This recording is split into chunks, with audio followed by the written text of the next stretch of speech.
आए दिन औरतें अपने पति को मार दे रही हैं। ऐसा केस अभी आपने रिसेंट में बैक टू बैक सोनम का केस हुआ, उसके बाद अभी सीमा वाला केस आया सामने, अभी जस्ट अभी कुछ दिन पहले एक अनिरुद्धाचार्य जी के जो यहाँ पर एक केस आपने सुना होगा वो वाला भी। तो ऐसा केस क्यों हो रहा है गुरुजी? अभी तक तो ये बोला जाता था कि बेटी बचाओ बेटी पढ़ाओ, आज बेटियां मर्डर कर रही हैं, अब बेटा बचाओ ऐसा आ रहा है स्थिति। तो इसके बारे में आप क्या कहना चाहेंगे हमारी जनता से? मैं फिर इसके लिए यही कहूंगा, देखिए संस्कारों का होना बहुत आवश्यक है।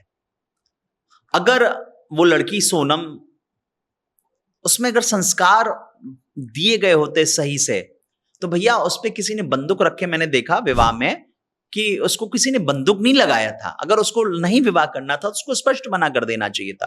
वो मंडप से उठ के जा सकती थी, ज्यादा से ज्यादा क्या होता, समाज के 2-4 लोग जो थे वो गाली देते या अपमानित करते। लेकिन उस लड़की ने कितना बड़ा महापाप किया। समझिए कि कोई नया व्यक्ति, राजा इंदौर का, उसके माता पिता जो उससे अत्यधिक स्नेह प्रेम करते थे, उसका जीवन खत्म हो गया। अब सोचिए जरा, मैं महिला स्पेशली लड़कियों से मैं बात कहूंगा कि जिस हमारे भारत के संविधान में लड़कियों के लिए सिक्योरिटी के लिए अच्छे अच्छे कानून बनाए गए हैं, महिलाओं को तवज्जो दिया जाता है, उनको उनके लिए आरक्षण का विधान है, और धर्मशास्त्रों में भी कहा गया है यत्र नार्यस्तु पूज्यन्ते रमन्ते तत्र देवता। लेकिन अब उस दौर में आकर के जहां महिलाओं का पूजा हम लोग करते रहे, अभी भी करते हैं और आगे भी करेंगे, लेकिन अब जब ऐसी घटनाएं घटने लगेंगी कि हनीमून पे गए, वहां उनको मार दिया, नीले ड्रम में काट के डाल दिया, तो ऐसी चीजें होंगी तो क्या होगा? क्या सम्मान रह जाएगा लड़कियों का? नहीं। इसलिए मैं सबसे पहले तो सभी लड़कियों से, जो भी मेल फीमेल जो देख रहे हैं, जो विवाह करने जा रहे हैं, भैया मैं उनसे एक बात हाथ जोड़ करके निवेदन करूंगा, अगर आपको समझ में नहीं आ रहा है तो कृपया किसी के प्रेशर में विवाह मत करिए। नहीं समझ में आ रहा है, नहीं मत करिए, करिएगा खराब होगा। दूसरा, माता पिता से भी निवेदन करूंगा, अपने बच्चे बच्चियों से विवाह के लिए बात करिए।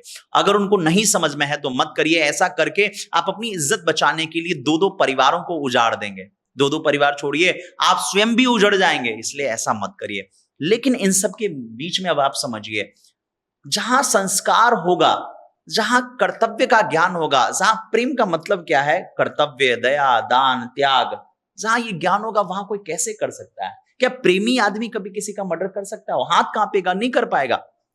हम तो आज भी किसी के प्रति गलत बोलने से पहले 10 बार सोचते हैं, डरते हैं। इसके पीछे बस ऐसा समझिए कि संस्कारों का अभाव, और दूसरा, लोग अपने एम्बिशन को पूरा करने के लिए, धन प्राप्ति करने के लिए कुछ भी कर गुजरने के लिए तैयार है। पहले का एक दौर था। मैं इसको उदाहरण से ऐसे समझाऊंगा, जब आप हमारे गांव में दूध देने आता था, तो दूध देता था, तो दूध देने के बाद भी वो थोड़ा सा और दे देता था। या आप भी कभी सब्जी लेने गए होंगे तो आपने देखा होगा कि वो धनिया या हरी मिर्ची अपनी तरफ से दे देता था। क्यों? क्योंकि उस सब्जी वाले को, उस दूधिया को ज्ञान है कि भाई मैं कहीं कम ना दूं, मेरा धर्म है, मैं न्याय करूं।